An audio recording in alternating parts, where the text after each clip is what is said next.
Hello and welcome to the first of 3 videos which make up this quarter's investment update. In subsequent videos we'll look at what's been happening in markets and what's been happening in portfolios, but this video is very much going to focus on what's been happening in the economy. Now, what's been happening in the economy has been one of the key drivers of what's been happening in markets, and in particular, as we discussed last time, it's all been about what's happening with inflation and what's happening with interest rates. So we're all aware of the cost of living crisis, where prices have been rising very, very steeply, and that's partly as a result of economic dislocations after COVID and the recovery from the pandemic, and of course it's partly been driven by things like energy prices, especially after the war in Ukraine. And as a result of these very sharp price increases, central banks have had to put up interest rates equally sharply to try and get a lid on inflation. Now, as we did last time, sometimes I think it's worth putting things in context, and let's look at what's been happening with inflation and interest rates over the past few years. So this shows UK inflation over the past 3 years. Now, as recently as February 2021, inflation was only 0.4%, with prices depressed during the pandemic.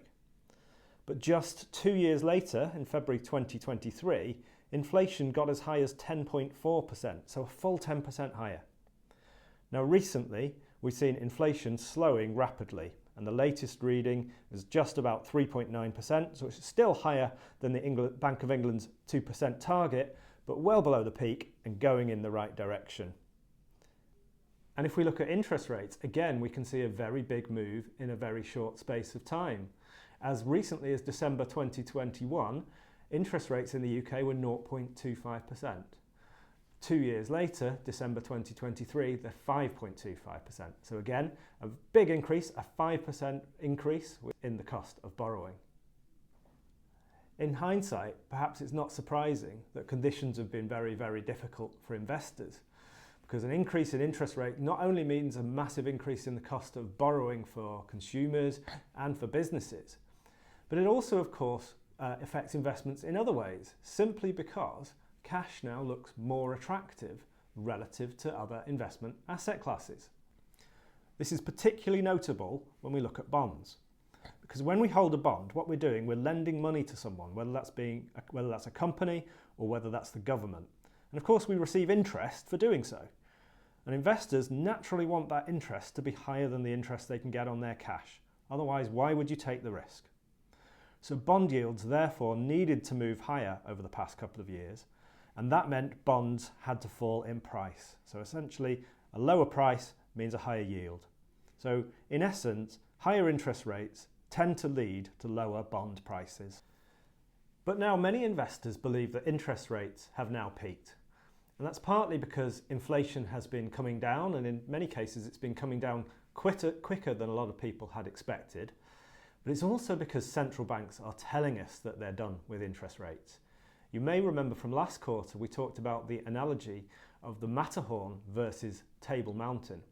At that time, central banks were saying that they were probably done with interest rate hikes, but the plan was that they were going to keep those interest rates at that kind of level for some time, a plateau a bit like the Table Mountain, as opposed to what often happens where it's like the Matterhorn and rates go up really sharply, but then they have to be cut equally sharply when the economy takes a downturn. But now central bankers have moved on from not just talking about ending rate hikes, but to actively talking about rate cuts.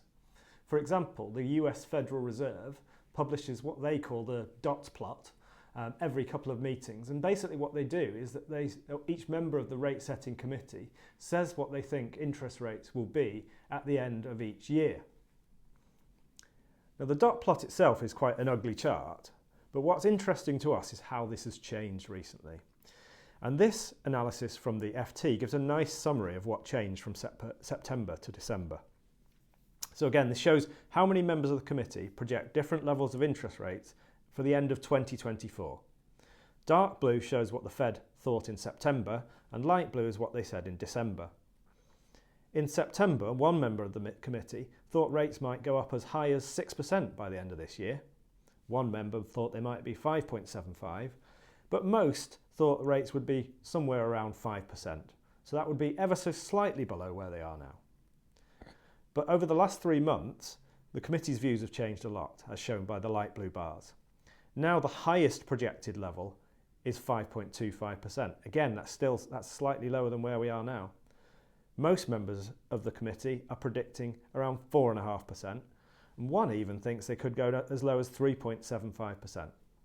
So remember, these are the people who actually set the rates, and every single one of them are saying that rates are likely to be cut this year. There's just maybe a bit of disagreement as to how much, but it looks like rates are likely to be cut a reasonably long way. And investors have taken this as a signal, and that means markets have rallied really sharply in the last couple of months of 2023, more of which in video number 2. But after a very sharp rally, we're slightly concerned that investors might be getting ahead of themselves, because essentially markets are pricing in perhaps around 1.5% in terms of rate cuts. And whilst that's certainly possible, we think for that to happen, not only does inflation have to keep coming down, but the economy would have to take a bit of a downturn, because it's very, very difficult to see the Federal Reserve or the Bank of England deciding to cut rates by as much as that unless the economy starts to slow. And right now, we don't really see any signs that that's the case.